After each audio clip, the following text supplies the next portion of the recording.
We see the symptoms all around us: the rise of fake news, the unhinged conspiracies, the hardening of arteries in our body politic, the epidemics of addiction and despair. We see it in the mass loneliness and isolation of late capitalism. We see it in the way we get lost in our algorithms of envy and anger. We are missing shared assumptions about what we can trust, about what is even real. And we are missing something even more fundamental. As digitally connected as we are, we have never been so severed from the only web that truly matters, the web of interconnection in the fabric of life. A common project on the scale of the Green New Deal would help restore a sense of collective purpose, and we need that right now. It is not a cure for racism or misogyny or homophobia or transphobia. We still have to fight all of these evils head on.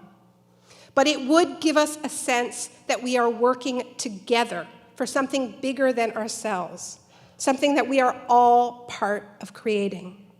And it would give us an idea that we are going somewhere together, somewhere better than we are right now. And that is healing. It is healing that is badly needed. And I truly believe that as we do this work, we will be changed by it. And we will change other people as we bring them into this struggle. And this is important to understand, because the biggest obstacle we are up against is not climate change denial. It's not even the fossil fuel industry, although that's a big problem. It's hopelessness. It's a feeling that it's all too late, that we've left it too long, that we'll never get the job done on such a short timeline, but it's something even deeper than that.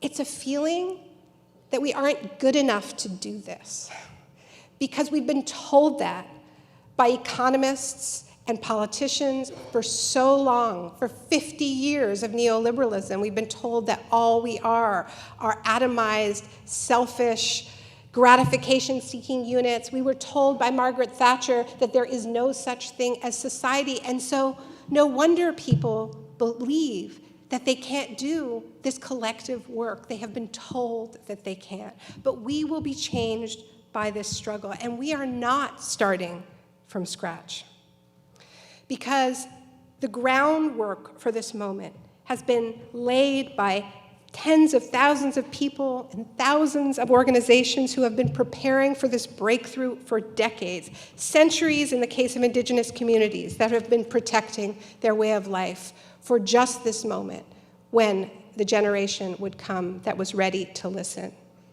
These forces have been quietly building local models and road testing best practices, and they are ready to roll them out with the speed, with the velocity that is required. For a very long time, this bleak idea of humanity had us in its grips. This idea that we're nothing more than our basest instincts. But something is shifting. As surely as the glaciers are melting and the ice sheets are breaking apart, the solidity of that free market ideology is dissolving too. The center is collapsing. And yes, the right is rising to fill that vacuum, but they are not the only political force that is moving, that is surging. There is also us.